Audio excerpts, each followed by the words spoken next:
Good morning, everyone. Our reading this morning is from the book by Charles Dickens entitled A Christmas Carol. It's one of my favorite stories of my wife. And every year during the holiday times, we make it a point to watch the Alastair Sim version several times. I think we did it at least 3 times this year. And my wife reads the book every year also. The first part of that, first reading, is the encounter between Scrooge and the ghost of Jacob Marley. Scrooge says, "But why do spirits walk the earth, and why do they come to me?" The ghost of Jacob Marley responds, "It is required of every man that the spirit within him should walk abroad among his fellow men and travel far and wide. And if that spirit goes not forth in life, it is condemned to do so after death. It is doomed to wander the world and witness what it cannot share, but might have shared on earth and turned to happiness." And further on in the encounter between Scrooge and the ghost of Jacob Marley, Scrooge says, "But you were always a good man of business, Jacob." The ghost responds, "Business? Mankind was my business. The common welfare was my business. Charity, mercy, forbearance, and benevolence were all my business. The dealings of my trade were but a drop in the comprehensive ocean of my business." And at the end, Charles Dickens describes the redemption of Scrooge as follows. "He went to church, and he walked about the streets, and watched the people hurrying to and fro, and patted children on the head, and questioned beggars, and looked down into the kitchens of houses and up to the windows, and found that everything could yield him so much pleasure. He had never dreamed that any walk, that anything could give him so much happiness."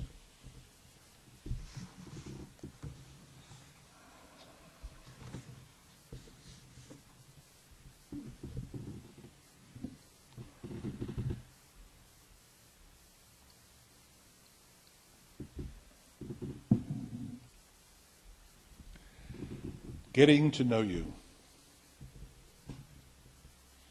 Top Chef, Survivor, Real Housewives of Beverly Hills. Now there's a conundrum if I ever heard one. Real Housewives, Beverly Hills. The Bachelor, Who Wants to Marry a Millionaire, etc., etc. These are reality TV shows that purport to show us everyday people like you and I, encountering extraordinary events and sometimes painfully ordinary events in a supposedly unscripted style. The list of these shows goes on and grows longer every week, it seems to me, as the entertainment industry tries to grab our attention to sell products and make profits. The question behind each show seems to be, what would you do? Do you agree with that person? How would you react? Do you like the behavior of this person and hate that one? Sometimes it's intended as drama, but to skeptics like me, it comes out as little more than ludicrous, simple-minded comedy. Sometimes it's called comedy. But the human in me says that this is a contrived perversion of human nature, a gross misrepresentation of what and who we are, all played out for the cameras.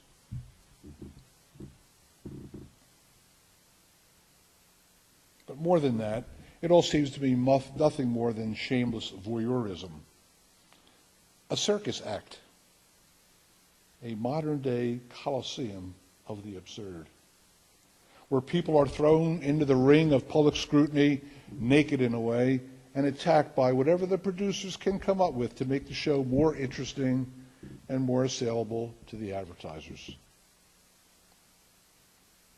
And we learn absolutely nothing.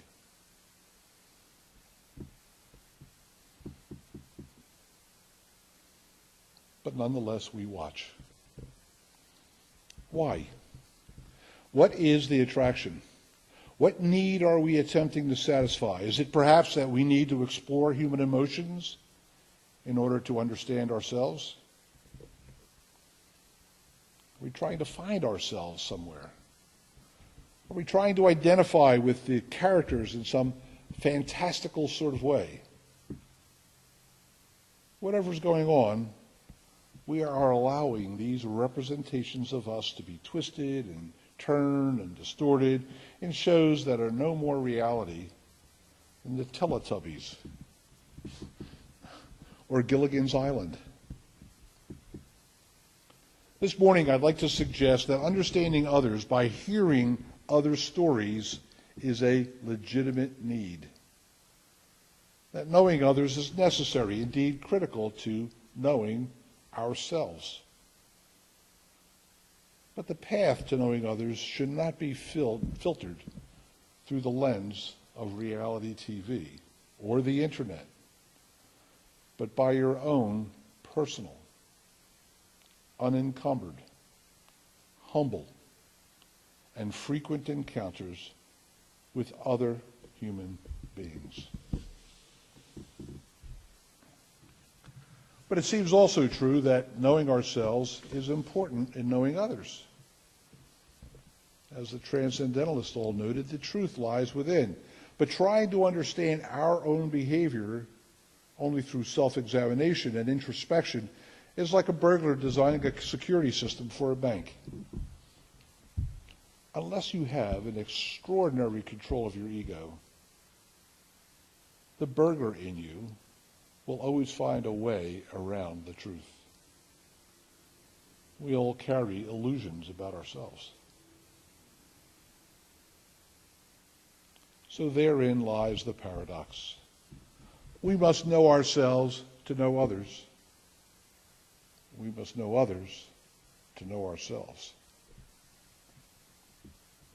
It's akin to the chicken and egg paradox. And it seems the solution to this paradox is that there is no solution. The process of knowing comes about through sharing stories, being both a listener and a storyteller.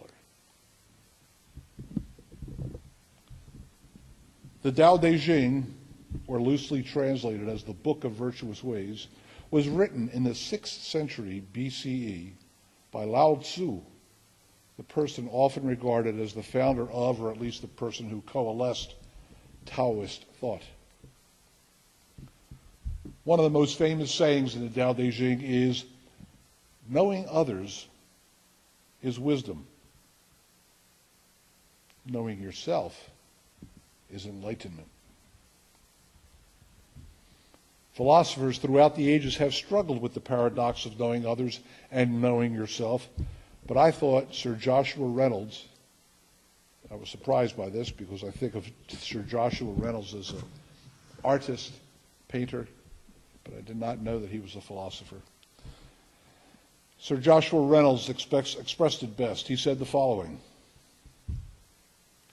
as he who does not know himself does not know others, so it may be said, with equal truth, that he who does not know others knows himself, but very imperfectly. As I have been studying Buddhism with Alan Oliver in our monthly Buddhist Sangha, I have learned that this process of knowing oneself and knowing others is a stone in the path to empathetic thinking. And empathy is the key that fully opens the door to human compassion. Just this week, our men's group got together for the first time in over a year, and one of our first acts after our chalice lighting was joys and concerns. 13 men, all members of this congregation, sat in my living room and for 1 hour shared their stories. I, for one, was inspired by what I heard, and in the act of listening and sharing, believe that I took one step forward in knowing more about myself. Not all of it necessarily admirable, but it was a lesson nonetheless. And of course, after we concluded that exercise, we all went in the kitchen for a pizza and beer, but we did come back later and get serious again. A few years ago, in a course I was taking, my professor gave us an assignment. We were to take any 24-hour day, not a special day, but a routine one, a convenient one, and devote our attention to observing and recording the goings-on around us. We were to focus on that which might provide us some insight on the human condition or lessons learned.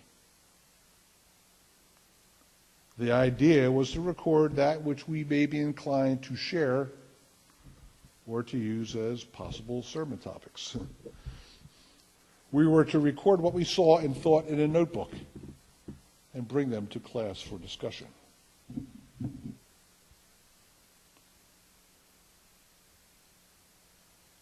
During the particular day I chose, I was taking a trip from here to Philadelphia by New Jersey Transit.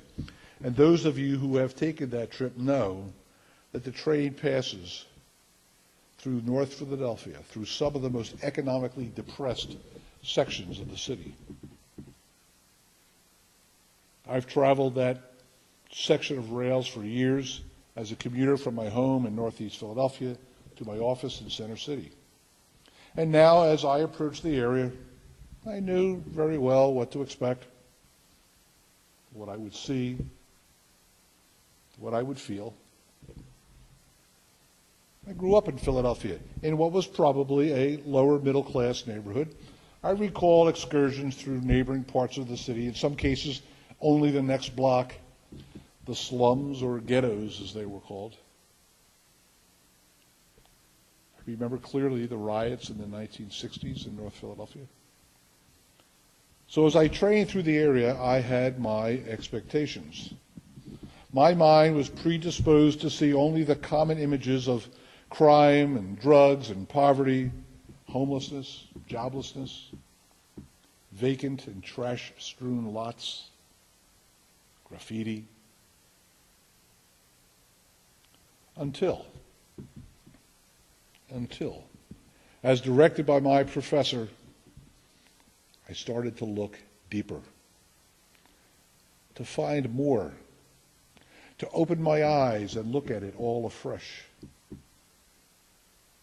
And now I do that every time I take New Jersey Transit or the high-speed line through Camden, New Jersey. Now I notice many small things I had never seen. Freshly painted and well-cared-for house here and there, out of place in this struggling community. Occasional front porches with rocking chairs. Flowers in some windows. Stickers in some of the upstairs windows that from a distance look like those that warn firemen of a sleeping child.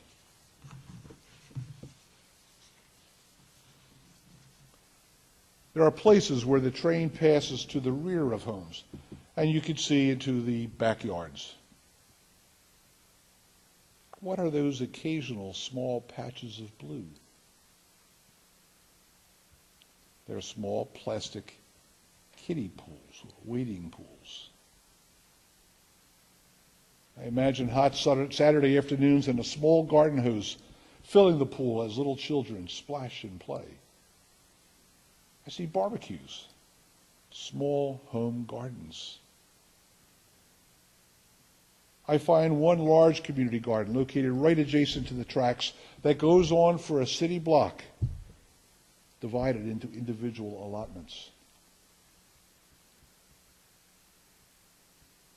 By seeing deeply, discharging prejudices and mispreconceptions,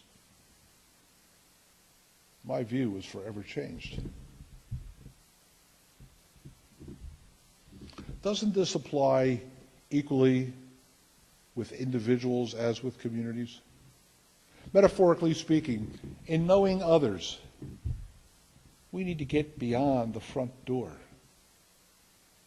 and into the backyards. We need to see and listen deeply and share honestly. We need to engage with the world in order to find compassion.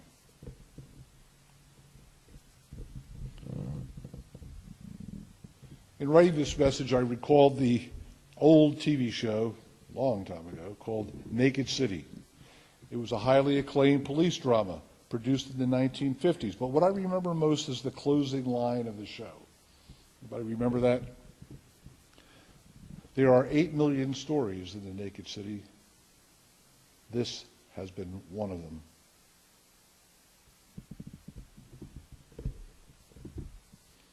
Here is one simple, true story from Atlantic County. Let's call this one drama.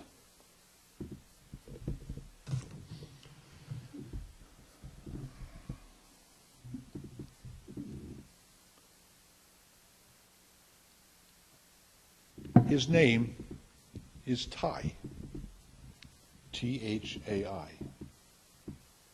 He sits alone in a small booth, snuggled up against the wall in the quiet lobby of the building I am leaving.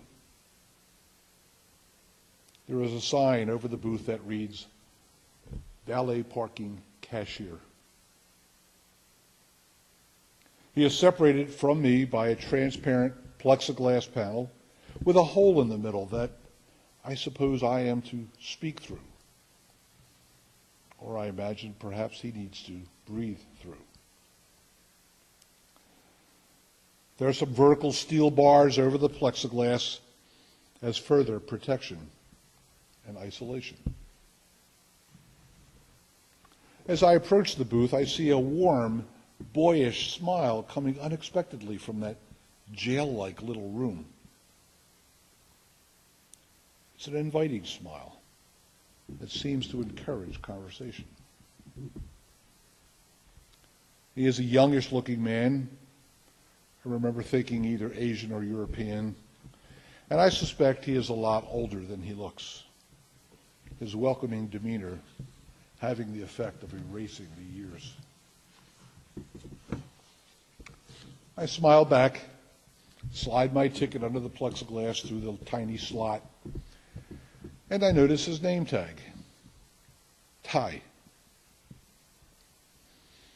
"So, your name is Ty, huh?" I'm already embarrassed by my stupid question, his name tag seeming to stare back at me and getting even larger and more obvious. "Yes, but I'm not from Thailand. I'm from Vietnam," he says proudly. So he begins to tell me his story, no doubt noticing that there are no more customers waiting behind me. Along the way, I learned that his mother is Vietnamese and his father is or was an American soldier. Ty immigrated to the U.S. in 1989. That same year, he tells me, his father died. 1989. As we talk, I no longer notice the plexiglass or the little hole or the steel bars. Instead, as he continues, I think about how difficult it must have been for him, as it is for all immigrants, overcoming the limitations of language, culture, and prejudice as they seek a better life. Do you have family here? Maybe your father's relatives, I ask. Now I hope that I'm not being too inquisitive or too nosy. But I'm hoping to hear that he found support since that day about 23 years ago. No, he says, still smiling broadly. They don't want to meet me. I found them on the internet, he says, picking up his hands and dangling his fingers as if typing on a keyboard. They say, I am just looking for money. He shakes his head sideways and only momentarily loses his bright smile. I'm so sorry, I say. No, he says. Don't be sorry for me. Be sorry for them. If they met me, they would like me. If they met me, they would like me. I believe him. I just met him for a little while, and I liked him a lot.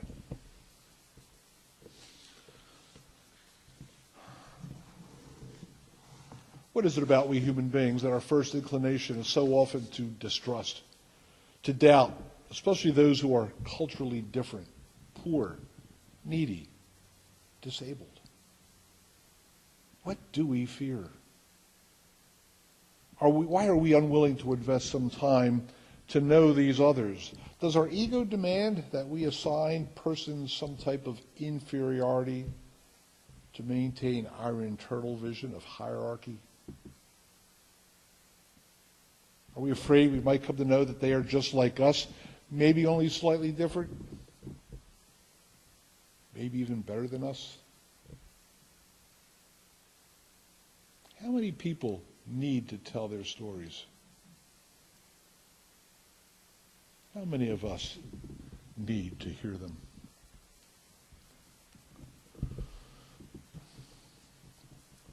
One more story. Let's call this one comedy. Her name is Tracy. No, it's Stacy. No, that's right, it's Tracy. She works behind a coffee counter within a highway rest area. When you walk over to the counter, she greets you with a bright, very white smile. I see her once a week at the regular time, making my usual trip to a regular weekly appointment in Pennsylvania. She knows I'm going to order the raspberry, blueberry, cranberry, low-fat muffin and a grande skinny vanilla latte.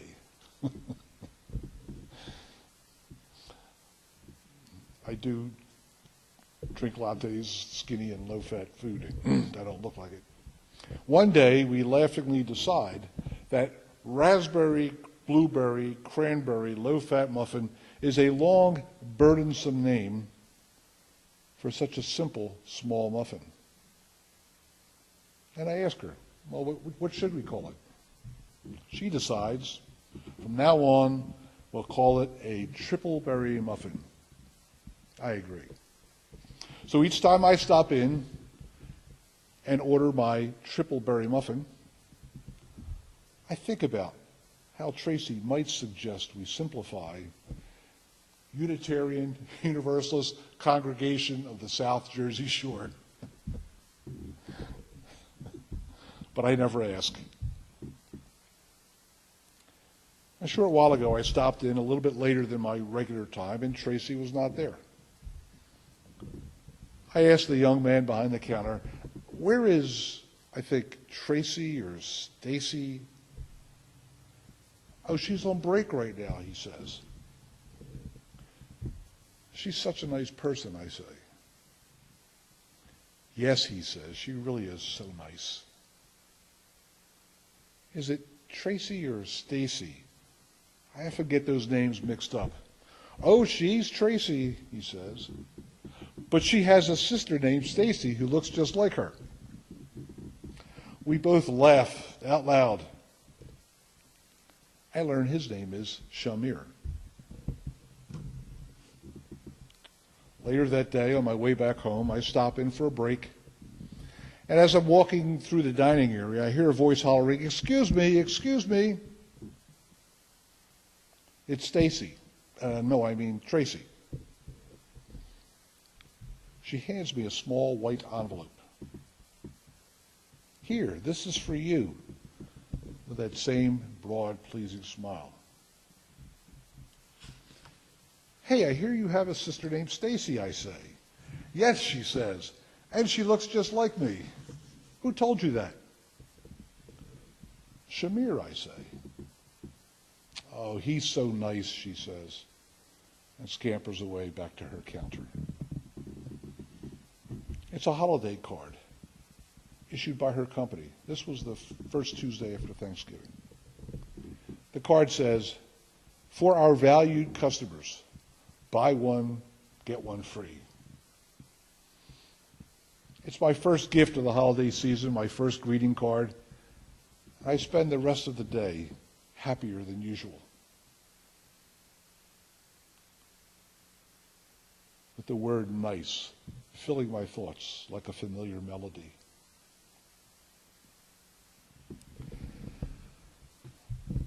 Alexander Pope, the late 17th and early 18th century poet, began one of his most famous poems with the following line, quote, "Know then thyself, presume not God to scan, the proper study of mankind is man."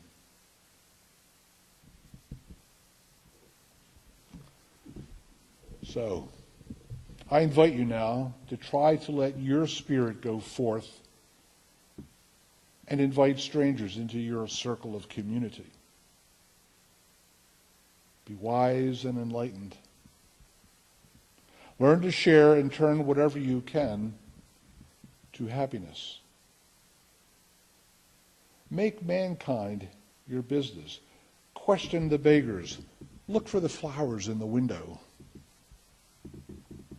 Find the kiddie pools amid the ravages of poverty. Find niceness in the ordinary. Speak to those whom you may have rejected. Serve those who serve us. Remove those barriers that preclude us from communicating. And find your own happiness and the infinite power of loving compassion.